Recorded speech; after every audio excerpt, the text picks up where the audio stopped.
Baik rekan-rekan, saya ingin menginformasikan terkait dengan kasus yang kedua yang berhasil diungkap oleh jajaran Polres Sukoharjo, yaitu terkait dengan penipuan atau penggelapan dengan modus perantara menjual tanah.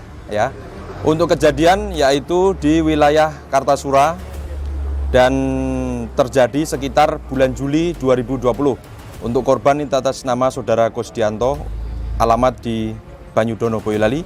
Kemudian untuk tersangka ini atas nama Slamet, umur 60 tahun, Kecamatan Mojosongo, Kabupaten Boyolali.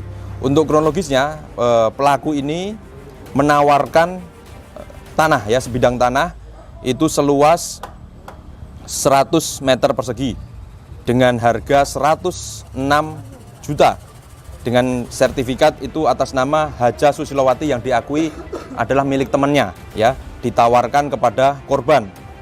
Kemudian korban karena merasa tertarik untuk membeli, sehingga korban menyampaikan keinginan untuk membeli, tapi karena uangnya baru ada separuh, sehingga korban juga baru membeli separuh dulu. Apakah boleh? Dan dinyatakan bahwasanya boleh, silakan, yaitu seluas 68 meter dulu dengan harga 56 juta, ya, dengan ditransfer, ya, dibayar secara cash. 56 juta itu dibayar. Kemudian korban diajak oleh pelaku ini ke notaris, ya, di Notaris Arif, ya, ini di wilayah Kartasura. Oh, belum sampai ketemu notarisnya, tapi hanya diajak ke kantor notaris tersebut, kemudian untuk menandatangani belangko kosong. Ini merupakan salah satu upaya dia untuk meyakinkan kepada korban, ya. Kemudian berikutnya, silakan tanah ini kalau mau dicicil, ya, silakan kalau mau dicicil silakan. Kemudian dicicil ada 10 juta, ada 2 juta, ya, ada 2,5 juta, sehingga korban sampai total kerugian sebanyak 96.500.000 rupiah, ya. Kemudian karena tadi masih kurang, ya, harusnya kan 106 juta, ketika akan melunasi, dari korban ini akan melunasi, justru Slamet ini sulit ditemui. Nah, karena sulit ditemui, akhirnya korban melaporkan ke Polres Sukoharjo, ya. Kemudian dilakukan serangkaian tindakan penyelidikan oleh petugas dan kemudian dilakukan penangkapan kepada saudara Slamet ini, ya, bahwasanya tanah itu bukan milik dia, ya, dia hanya bermodalkan fotokopi, ya, fotokopi tanah atas nama Hajah Susilowati, ya. Kemudian kepada yang bersangkutan kita kenakan pasal penipuan atau penggelapan, yaitu pasal 378, 372 dengan ancaman hukuman maksimal 4 tahun penjara. Jadi dia hanya bermodalkan fotokopi sertifikat tanah milik orang lain.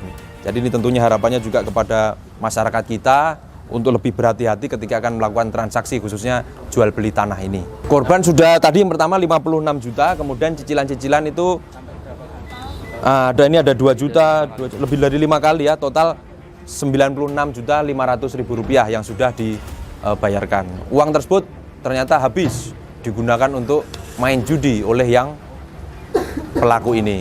Ini tanah punya siapa sebenarnya? Punya Bu Hajah Susilowati. Bu Hajah itu siapa? Kenal? Kenal juga. Kok kamu dapat sertifikatnya dari tanah itu? Dulu yang ngasih Bu Hajah juga itu. Bu Hajah. Awalnya yang nyarikan kan saya. Setelah dikapling-kapling kan suruh jualkan. Oh, memang Bu Hajah minta tolong jualkan. Iya. Tapi kamu nggak pernah ngasih duitnya itu ke Bu Hajah ini? Iya. Enggak saya kasihkan. Enggak dikasihkan ke Bu Hajah. Kamu pakai sendiri uangnya. Total 96 juta tadi. Iya. Buat apa aja itu?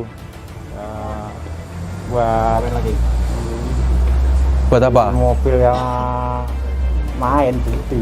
Main judi. Judi apa? Judi dadu. Oh, gitu. Sudah pernah nipu orang lain selain ini?